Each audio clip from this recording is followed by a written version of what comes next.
जय हिंद दोस्तों। कैसे आप सब? उम्मीद करता हूँ आप सब अच्छे होंगे। आप सभी को जन्माष्टमी की हार्दिक शुभकामनाएं। दोस्तों, आज सुबह यानी कि तारीख है 16 अगस्त और सुबह लगभग 1 बजे अलास्का में दुनिया के दो सबसे ताकतवर नेताओं के बीच मुलाकात हुई। अमेरिका के राष्ट्रपति डोनाल्ड ट्रंप और रूस के राष्ट्रपति व्लादिमीर पुतिन। इस मुलाकात को लेकर पूरी दुनिया की नजरें टिकी थी, क्योंकि सवाल था कि अब रूस यूक्रेन का जंग खत्म होगा? क्या ट्रंप पुतिन को मना पाएंगे, या ये सब एक पॉलिटिकल शो था? दोस्तों, आपको याद होगा कि 2022 से रूस और यूक्रेन की जंग चल रही है। लाखों लोग मारे जा चुके हैं, यूरोप की इकोनॉमी भी हिल चुकी है और नाटो रूस का टकराव लगातार बढ़ता जा रहा है। अब 2025 में जब ट्रंप दोबारा व्हाइट हाउस पहुंचे, तो उन्होंने वादा किया था कि वो 24 घंटे के अंदर रशिया और यूक्रेन की जंग को रुकवा देंगे, लेकिन ऐसा हो नहीं पाया। तो सबको अब लगता था कि शायद पुतिन से मुलाकात में कोई बड़ा ब्रेक थ्रू मिलेगा, लेकिन हुआ क्या? चलिए डिटेल में समझते हैं। अलास्का के एंकोरेज शहर में दोनों नेताओं की मीटिंग हुई। ट्रंप ने पुतिन का बड़ा स्वागत किया, उन्हें अपनी स्पेशल लिमोजीन, जिसको द बीस्ट भी कहते हैं, वो दिखाई और उसमें भी ले गए। दोनों एक साथ मीटिंग वेन्यू के लिए निकले। ये विजुअल ही बहुत कुछ बता रहे थे, जैसे ट्रंप पुतिन को बराबरी का पार्टनर मानते हों। लेकिन असली सवाल था, मीटिंग से निकला क्या? दोस्तों, सबसे बड़ी उम्मीद थी कि कोई सीज फायर होगा, लेकिन ऐसा हुआ नहीं। ना कोई रिटन एग्रीमेंट, ना कोई फॉर्मल अनाउंसमेंट। दोनों नेताओं ने बस इतना कहा, हम प्रोग्रेस कर रहे हैं, हम प्रगति पे हैं। मतलब साफ है, ये मीटिंग सिर्फ बातचीत तक ही सीमित रही। जमीन पर लड़ाई तो अभी भी चल रही है। इस मीटिंग का सबसे बड़ा विवाद ये रहा कि यूक्रेन के राष्ट्रपति व्लादिमीर जेलेंस्की को इसमें बुलाया ही नहीं गया।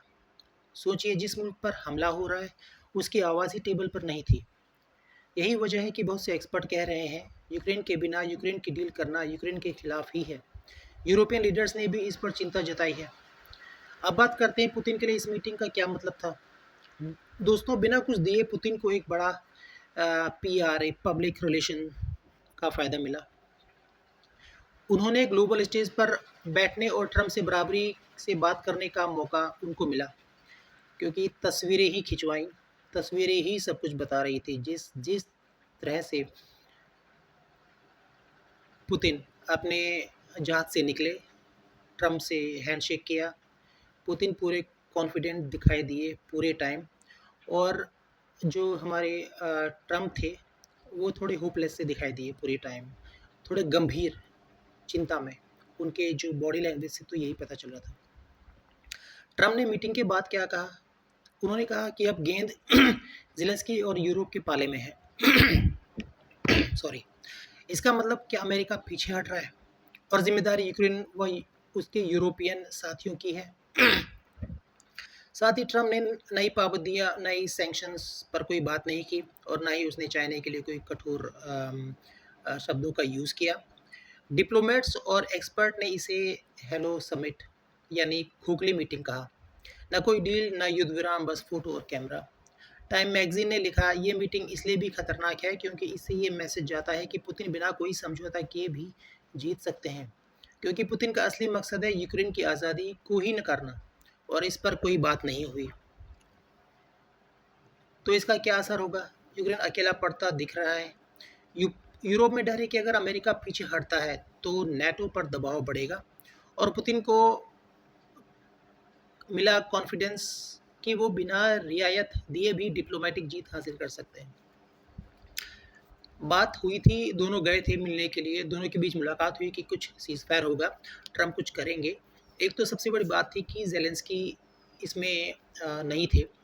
शायद वो ये भी है कि अभी पहले ट्रंप और पुतिन आपस में बात करना चाहते हों, क्योंकि ट्रंप रशिया को अभी भी ताकतवर देश मानता है।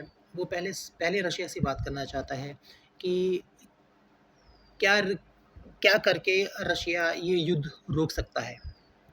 तो शायद इस पे बात हुई होगी कि हम ज़ेलेंस्की को कैसे मनाएँगे, रशिया को क्या चाहिए। तो पुतिन ने अपनी डिमांड्स रखी होंगी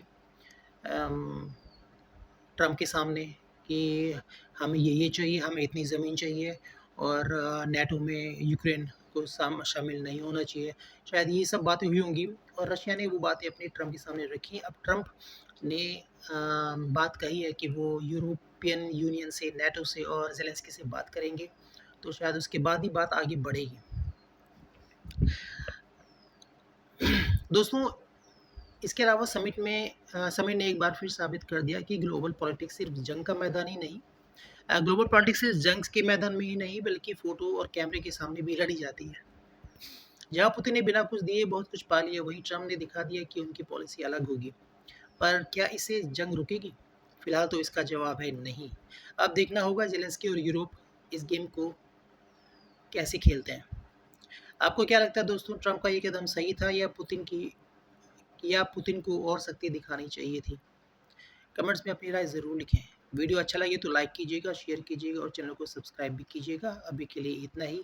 फ्यूचर में और कोई अपडेट्स आएंगी तो आपको ज़रूर वीडियो के माध्यम से बताऊंगा। Thank you very much. Have a great day. Bye.